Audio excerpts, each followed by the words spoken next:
Hey, everybody, and welcome back to Cash's Corner. So, Kash, we've got a ton to talk about today. I mean, of course, there's this Supreme Court leak that we absolutely have to talk about. How did that happen?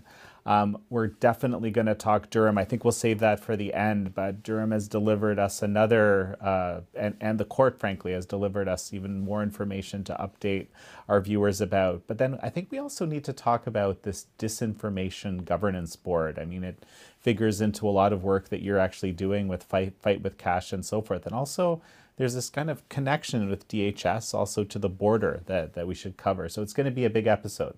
Yeah, I guess today's Cash's Corner episode is a choose your own adventure, but I urge our audience to watch all of it.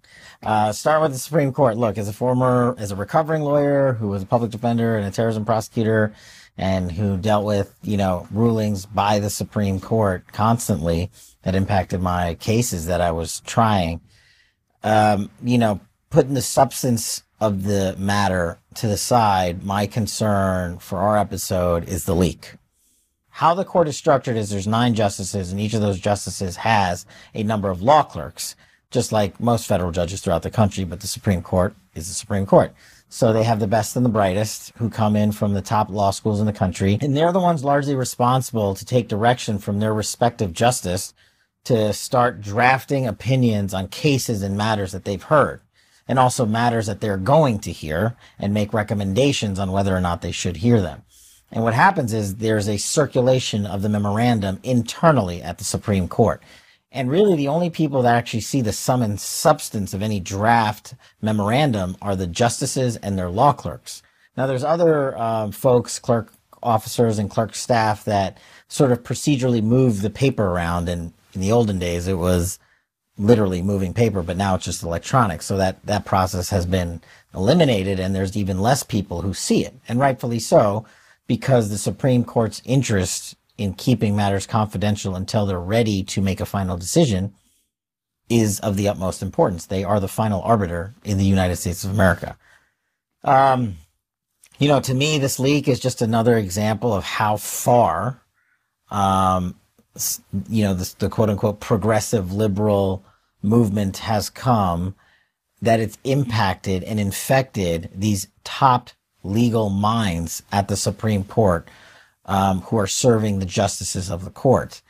You would think that was impossible. No matter what your political tuning, how far left or right you are, you would say, this is a Supreme Court. It doesn't happen here. Well, it does now. And that's how far we've come, from actual justice and keeping with confidentiality and the integrity of the court. And it is to say it's a stand in the court is putting it lightly. How they recover from this is going to be integral to regaining American trust in the Supreme Court. But there are those that are cheering this leak, which is, if not as troubling, more troubling than the leak itself.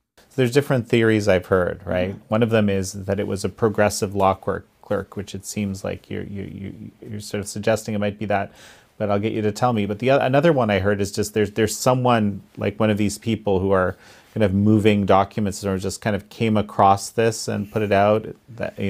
That's another theory I heard. Another one I heard was that it might even be on the conservative side that the leak happened. So those are all possibilities until an actual leak investigation is completed. You're right. I'm not saying definitively it was one of those 3 or a combination or something else. Wherever it came from, that person needs to be found. And I don't know that there's an actual crime you can punish them for, but I'm pretty sure, like every other government position, when you handle sensitive matters, you sign non-disclosure agreements, NDAs, as we call them, as government officials, especially senior government officials at the Supreme Court. And if you violate the NDA, there are consequences to whether or not you can maintain a security clearance, whether or not you can have government employment in the future, or ever for that matter. And there are certain DOJ regulations that are within those non-disclosure agreements that may be applicable to you as a violation of law.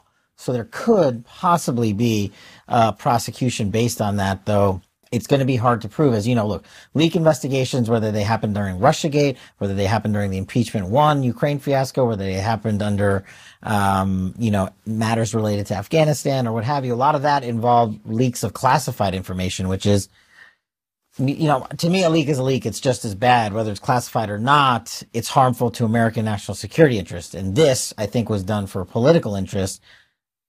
And I remind our audience, the decision of the court is not final. Only published opinions of the Supreme Court are the interpreted law of the land, are the binding authority, the precedent for the law of the land. This was a draft opinion. Justices are entitled to change their mind.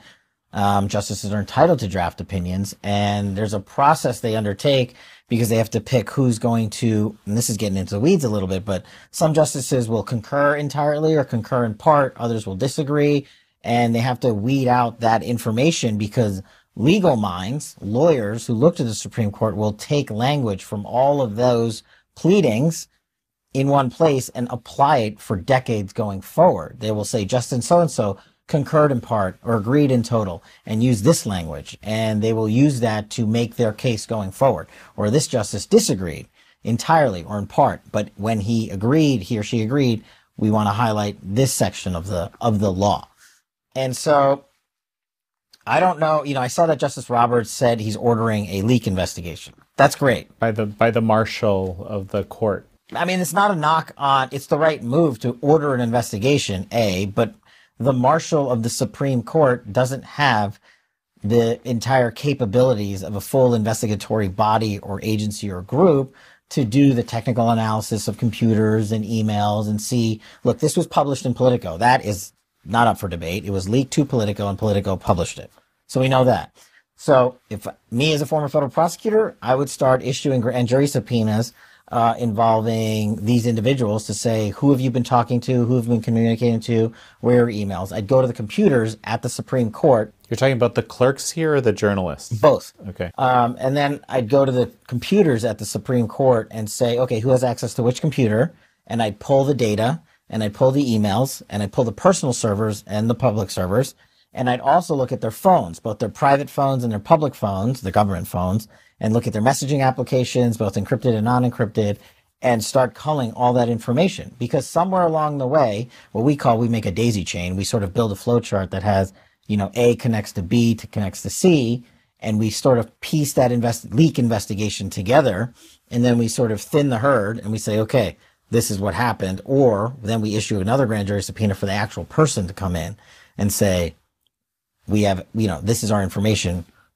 This is what we believe you did. Do you have something to say? I just don't think the marshal of the Supreme Court has that capability, that bandwidth. I mean, that's not their job. Their job is to secure the Supreme Court justices. It's to secure the building, and it's to secure the safety of the public that are in and around the Supreme Court. That's their top priority. Other agencies and departments have those specialties throughout our intelligence community and our law enforcement community. Now, I don't know if there's a special investigative panel that can be set up. I don't necessarily have faith in Congress as it currently stands to do any sort of real investigating on this matter, but maybe the Supreme Court, look, they are the Supreme Court. If they wanted to bring in an outside investigative body to do it, they could do so. They could hire me.